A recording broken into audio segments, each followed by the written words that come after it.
Hi guys, my name's Lindsay and today I'm going to take a few minutes and talk about trigonometric ratios. Kind of a big word, but actually there are three little words that we're going to focus on. I've got the three trig ratios that we're going to focus on today written above my head here. So sine, cosine, short form cos, and tangent, short form tan. And also what I've written under here is the ratios we're going to talk about today and the way that we're going to use them can only be used if you're dealing with right angle triangles. I've got two of them written or drawn there for you. If you see the square inside of both of those triangles, that implies a right angle, which is an angle of 90 degrees. If you don't have that, you can't use what we're going to talk about here in a minute. But in this case, we do. So here we've got two right triangles, and something that, I don't know when you were in high school last, this might be a blast from your high school past, but SOHCAHTOA. We are going to use that little memory aid to help us along with what we're going to do here. So these three, SO, CA, and TOA, actually represent three equations that we can use to find either unknown sides or unknown angles in a triangle. So let's talk about first what these mean. So I'm going to grab a different color here. Let's focus first on this guy. So SOH. The S, hopefully, kind of makes sense that stands for sine. So I'm going to write that down, sine. And then we're going to have a little theta beside the sine. A theta is just an angle that we don't know. A lot of the times for a side, we use an X or a Y if we don't know it. And if we don't know an angle, we often put a theta there just to kind of remind us that what we're looking for is an angle. Then we've got O and an H. O stands for opposite. And I'll write that down here for you. And the H, ooh, that marker doesn't want to work for me. The H stands for hypotenuse. So I'm going to write that. There we go. So there's the first of three equations that I can use to solve for something that I don't know. Now, you might be looking at opposite and hypotenuse and going, what does that mean? Before we move on to the other two, let's talk about that. The hypotenuse, and maybe you've seen in some of our other videos of right angle trig, maybe you haven't, but the hypotenuse is always the side directly across from the right angle. I'm going to call that a hype, so I don't have to write hypotenuse. And I've got two triangles drawn there. In this situation, this side is still the hypotenuse, always across from the right angle. So there's the reason why you can't use these if you don't have a right angle triangle, because you wouldn't have a hypotenuse. But these do, so we can label them. Now, this says opposite. There are two sides left in both of these triangles, and the opposite side is always the side opposite of the angle we're trying to find or the angle that we're using in our calculation. So you can see that the only difference between these two triangles is that I've put a little theta, so a little angle sign, up here and down there in two different spots. And that matters because the opposite side changes depending on the angle that we're using in our calculation. So looking at this triangle, if this is the angle that we're going to use or try to find in our calculation, right opposite of that, this is the opposite side. I'm going to write OPP so I don't have to stand here and write that whole thing. Whereas in this guy, if our angle is right here, then the opposite of that, the opposite side would be right here. So the opposite side switches depending on the side or the angle that we're looking for or that we're using. And then the last side is the adjacent side. I'm going to write A, D, J, so I don't have to write. I'll write it once maybe for you. So the adjacent side and the opposite side flip depending on the focus of our calculation. So we have talked about SO, S-O-H. Now let's talk about C-A-H. And you can probably imagine that C-A-H, the C, stands for cos. And the A and the H, hopefully now, it makes sense that this stands for adjacent over hypotenuse. Whatever comes first is on the top of our fraction, and whatever comes second, in this case hypotenuse, goes on the bottom. So there's a second equation we could use. And our third one, at this point, you could probably do this on your own, but that's okay. I'll write it here for you. TOA, TOA stands for the tan of the angle equals opposite over adjacent. So, 3 equations that we can use depending on the situation we're in. Let's look at a situation. All right, so let's draw ourselves a right angle triangle. And let's give ourselves some information. Let's say that we know that this side is 12 meters. And we'll give ourselves an angle of, 25 degrees. And a side that we're looking for. In this video, we are going to focus on finding sides of a triangle in these situations. And in another video, we've got where we're looking for angles. We'll just do one thing at a time here. So here's the situation. Now, the first thing I'm going to do is I'm going to label that triangle. And I'm going to label it like I did over here. I'm going to focus on which side is the adjacent, which is the opposite, and which is the hypotenuse. And the hypotenuse stands out to me right away, so I'm going to write hyp right over top of the 12 because that is right across from the right angle. Now, second side to label, here is the angle I'm given. Now, it's true that if you're comfortable with trigonometry at all, you probably know that you could figure out that angle pretty easily, but let's use the angle that we're given rather than trying to figure out another angle if we can, because if you happen to make a mistake calculating that angle, that mistake is going to carry through your whole question. We don't want that. So this is the angle we're going to use in our calculation, which means the opposite side would be opposite of that angle. So the x would be opposite. And then our leftover side, adjacent. Okay, so I've got those 3 sides labeled. And when I'm looking at that, I'm saying, okay, I have the hypotenuse. I'm looking for the opposite. I neither have the adjacent side nor am I looking for it, so I'm not going to worry about it. I'm going to deal with those 2 sides. Opposite and hypotenuse. So I'm going to go back over here, either to here or even if you just look at SOHCAHTOA, hopefully that works for you. Opposite and hypotenuse. Which of those 3 am I using? Well, the only one that has opposite and hypotenuse in it is sine. I don't want to use cos or tan. They use adjacent. So I'm going to use sine. So let's write that here. Sine of theta is opposite over hypotenuse. Let's put our information in. So the sine of 25 degrees, that's the angle we have, that's the angle we're going to use, equals opposite, which is our x, that's the thing we don't know, and our hypotenuse is 12. So I've plugged all my information in here. There's a couple different ways to go about this at this point. You could figure out what the sine of 25 is right now. I tend to leave that until the end because like we'll talk about in a second, this is going to be a really long number. You don't want to have to keep rewriting it. So first, let's focus on what we're trying to do. And what we're trying to do is solve for that x. And the only way I can do that is if I get that x by itself.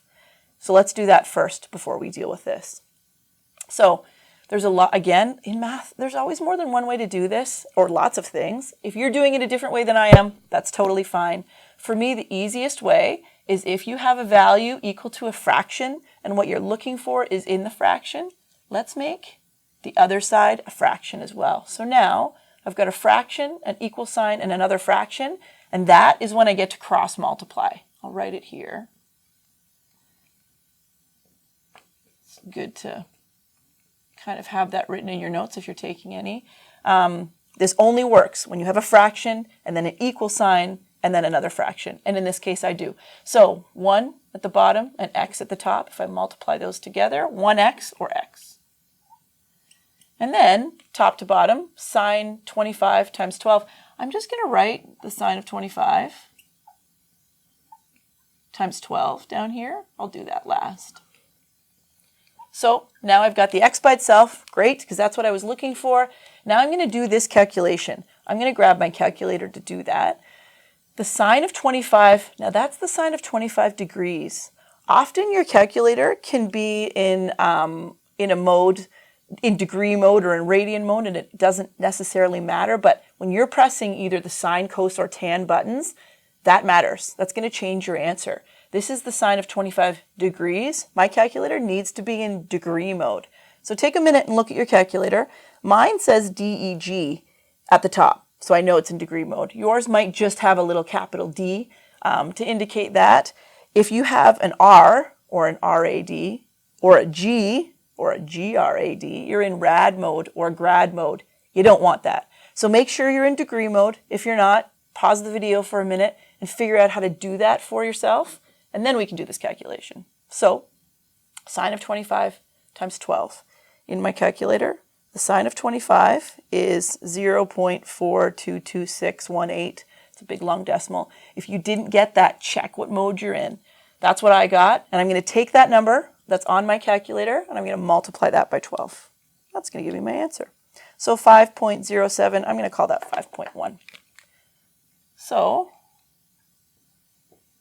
x is 5.1. And again, it's not bigger than the hypotenuse. It can't be, so that's a good check. So I found my x value. Let's do another one together. Let me just make myself some room.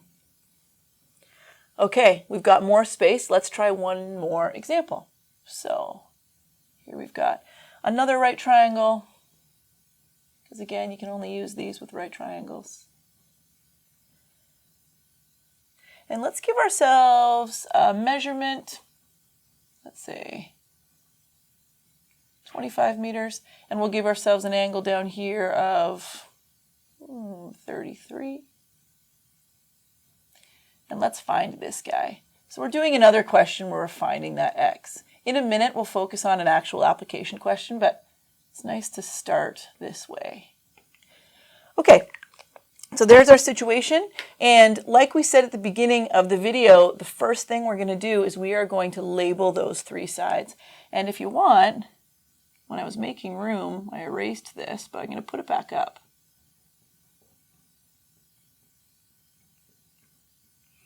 There's our SOHCAHTOA, so we can figure out which ratio we're going to use. So I have my right angle directly across from it. That's my hypotenuse. And I'm trying to find the hypotenuse. That's the x. So I know that I'm using one of the two ratios that has hypotenuse in it. Here's the angle I'm going to use. So directly opposite of that angle would be my opposite side. And this guy over here would be the adjacent. So by looking at that, it looks like I better use a ratio that has hypotenuse in it because I'm looking for that. And I better also use a ratio that has adjacent in it because I have that guy. So it looks like hypotenuse and adjacent are in cos together. I can't use sine because I don't have opposite or hypotenuse. And I can't use tan because, again, I'm not looking for the opposite. So cos is our guy. So let's write that down. So cos of theta is adjacent over hypotenuse. Let's put our information in. The cos of 33 degrees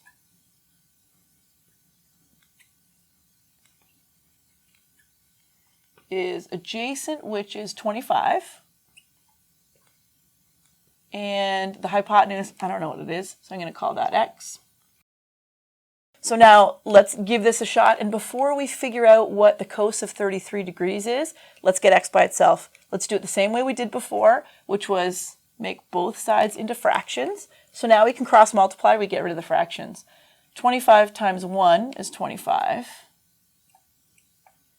And cos 33 times x is cos 33x. I'm going to just put them in brackets so it's a little clearer to see them.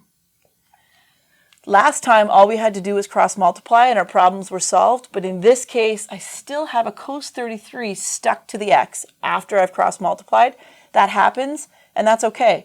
I've got to get this x by itself, but I can't just move cos 33 to the other side and switch its sign like you might be thinking, because there isn't a plus or a minus sign in between these two guys. They're stuck together. They're multiplied together. The only way to get rid of it is to divide. So I'm going to divide by cos of 33 because that's going to allow me to cross those two out, and I'll just be left with x. But if I do something to one side of an equation, I've got to do the same to the other, so I've got to put a cos 33 down here as well. So up above my head here. On the right-hand side, I've got x. And on the left, I've got 25 divided by cos of 33.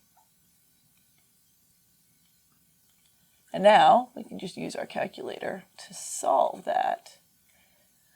So I'm going to grab my calculator and do that. Again, make sure that your calculator is in degree mode because that's 33 degrees. So it's got to be in degree mode. So I'm going to do 25 divided by, and never a bad idea to use brackets. So I typed bracket cos 33 in degree mode, and I get 29.8 if I round it. So my x value is 29.8. And if that had a unit, which it did, meters, I can put that there too. So we've now looked at two examples of finding an unknown side, which is the focus of this video. Again, if you want to look at finding an unknown angle, we have another video for that, so feel free to take a look at that. But let's just take a minute and take a look at an application question of this situation. Okay, so here's an example. I've got a ramp that is to be built connecting a sidewalk with a platform. So here we've got our sidewalk. It would continue all the way down there. We've got our platform up here, and we need to build a ramp that goes from the sidewalk up to the platform. And the ramp must make a 15-degree angle with the sidewalk. Maybe that's to do with code. I honestly don't know what the code is, but I'm sure there is a code where this ramp can only be a certain steepness. If it was bigger than 15 degrees, imagine that ramp all of a sudden, it'd be really hard to get up. So when you're going to make a 15-degree angle with the sidewalk, and the question is, how far away would this ramp have to start from here to over here? So let's call that x. And if you take a look at that, I'm going to draw it over here just so it's a little bit easier to see. Let's hope that the platform and the sidewalk make a right angle, because if not, that's been built wrong. So hopefully that's making a right angle. And then I've got my 15 degrees in here. Our platform is 2 feet in the air.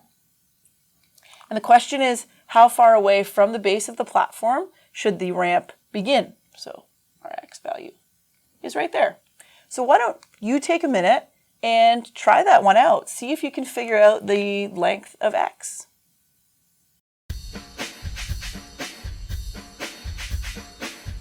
So hopefully you gave that a try. If you've watched any of my other videos, you know I often say that it is worth doing these. You can watch me do math all day long. That wouldn't be very fun, and you wouldn't learn that way. So I'm hoping that you did spend some time doing that on your own. And if you didn't, pause it and try it. Okay. So let's take a look at this, and let's label our sides. We have got our hypotenuse right across from our right angle. Here's the angle we have. So this side right here would be our opposite side, and our leftover guy would be our adjacent side. So it looks to me like the adjacent and the opposite are the two sides I want to deal with. I'm not going to worry about the hypotenuse. So if I put SOHCAHTOA back up here quickly, looking at this quickly, the adjacent and the opposite show up in our tan ratio. And now we've seen an example of all three. So hopefully you can see that there's value in having more than one of these because the tan is the only one that fits this situation. So let's plug our information in. So the tan of our angle is our opposite over our adjacent. So if we plug that information in, we've got tan 15 equals opposite, which is 2. Adjacent, that's all we don't know that, that's x. Now, that's degrees. What we've been doing is we've been making that into a fraction and cross multiplying. So x times tan 15 is tan 15x. And it doesn't matter if your x ends up on the left-hand side of the equal sign like mine is now, or on the right-hand side like it was in the last question, as long as it's isolated by itself at the end. That's all that matters. So I've multiplied those two. Now 1 times 2, that's 2. Now I've got to get this x by itself, so I'm going to have to divide out tan of 15. Do that to both sides.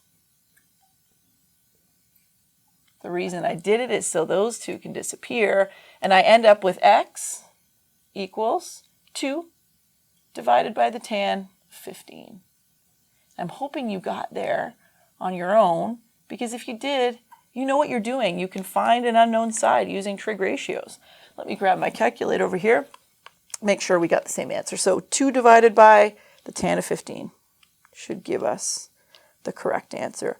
If you got something different than I did, it is worth checking to see if you're in the right mode, because we should be in degree mode because our angle is in degrees. So 7.5 if I'm going to round to 1 decimal place. And since this was in feet, this would be in feet as well.